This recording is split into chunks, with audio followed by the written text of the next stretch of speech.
네, 안녕하세요. 이번 주제는 직장 생활에 있어서 자신만의 강점을 만드는 거에 대해서 이야기를 해보고 싶어요.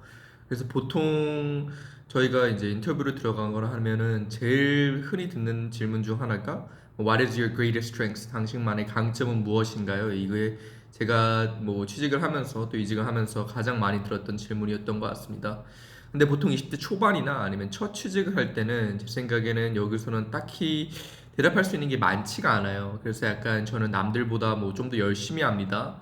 뭐 저는 좀 꼼꼼합니다. 이런 정성적인 답변을 많이 했던 것 같아요. 그리고 사실 20대 초반이나 아니면 이제 첫 취직을 할 때는 이런 게 어느 정도 괜찮은 것 같은 게 왜냐면은 대학교 시절에는 사실 자신이 관심 있는 분야를 약간 탐방하는 시기잖아요. 그래서 여기에 대해서는 이제 면접관분들도 어느 정도 이해를 하고 자기가 정말 열심히 살았던가 아니면 잠시 꼼꼼한 면이 있던가 이런 정성적인 부분을 어필하고 그런 게 이제 이력서에 어느 정도 드러날 수 있으면은 다 이해가 되는 것 같아요.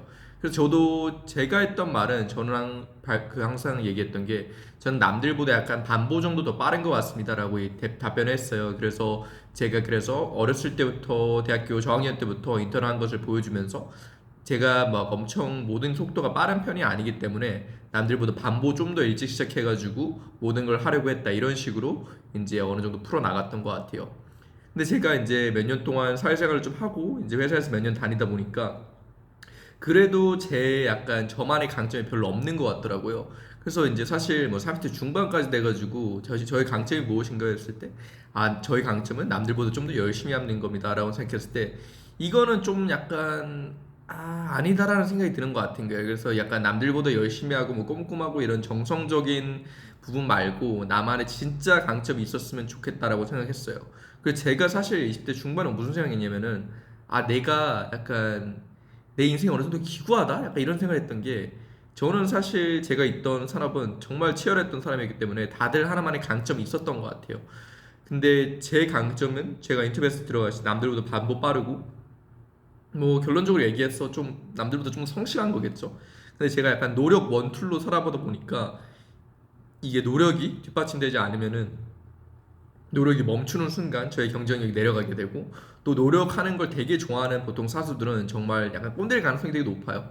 그래서 저는 이거는 조금 이렇게 내가 노력 원툴로 되면은 조금 많이 불안할 것 같은데라는 생각을 되게 많이 했던 것 같아요. 근데 워낙 일이 바빴어가지고 그냥 정신없이 흘러갔었고 제가 이제 30대 초반이 된 이 시점에 약간 내가 10년 전에 내가 뭘 했으면 좋았을까라는 걸 생각해 봤을 때 대학교 선배가 했던 말이 생각나더라고요. 그래서 대학교 선배가 뭐라 했었냐면은 뭐 자신이 대학교 때 여러 가지 하는 걸 좋기도 하지만 어떤 한 가지 강점을 꾸준히 개발해가지고 그게 좀 뾰족하게 만드는 게 중요하다라고 했어요. 그래서 여러 가지를 어느 정도 균등하게 키우면은 이게 어느 정도 뭐 1에서 3까지 다 같이 올라갈 수 있어도 몇 년 뒤에서는 이제 다시 일하고 그거에 대한 시간을 많이 투입 못하게 되면은 한 몇 년 뒤에는 다시 3에서 1로 내려가게 돼 있다고요. 그래서 하지만 내가 하나를 뭐 3에서 7로 만들면은 그거는 쉽게 내려가지 않는 기술이 될 수 있다. 그래서 그걸 너만의 강점으로 만들라는 얘기를 했어요. 그래서 저는 내가 만약 20대로 돌아간다면은 제가 무엇을 하고 싶냐, 어떤 것을 내 강점으로 만들어서 내가 사회생활을 하는데 또 회사 생활을 하는데 도움을 될 수 있게 했을까 생각해 보면은 저는 언어 능력을 키웠을 것 같아요. 저는 이제 증권업계에 있었는데 증권업계에서 이직할 때 외국계 증권계에 있다 보니까 한국 시장만으로 좀 작은 거예요. 그래서 항상 질문을 할 때마다 일본어를 잘할 수 있는 친구들이 되게 이점이 됐어요. 사실 뭐 영어는 강점이 되지 않는 것 같아요. 왜냐면 워낙 잘하는 사람들이 많고 이렇기 때문에. 그래서 저도 영어는 어느 정도 하고 한국어도 어느 정도 하는데 거기에 플러스 일본어를 할 줄 아는 사람이 있었으면 되게 큰 강점이 되었던 것 같아요. 왜냐면 일본에 살고 있는 사람들은 영어를 잘 하지 못하기 때문에 제가 영어, 일본어, 한국어를 셋 다 잘한다면은 정말 엄청난 강점이 될 수 있었던 것 같아요. 그래서 제가 만약 20대에 돌아가면은 자기가 관심 있는 언어 아니면 내가 관심 있는 산업에서 지금 필요로 하는 언어를 조금 많이 팠을 것 같아요. 그래서 사실 지금 생각해봐도 제가 10년 뒤 40대 때, 내가 10년 전 30대 이걸 했으면 좋았을 것 같은데 생각하면 지금 다시 생각해도 언어인 것 같아요. 그래서 저는 이제부터 언어에 대해서 좀 팔 생각이고요. 근데 이게 언어가 이제 제2외국어만 얘기하는 것이 아니라 요즘은 컴퓨터 프로그래밍도 하나의 큰 강점이 될 수 있는 언어라고 생각해요.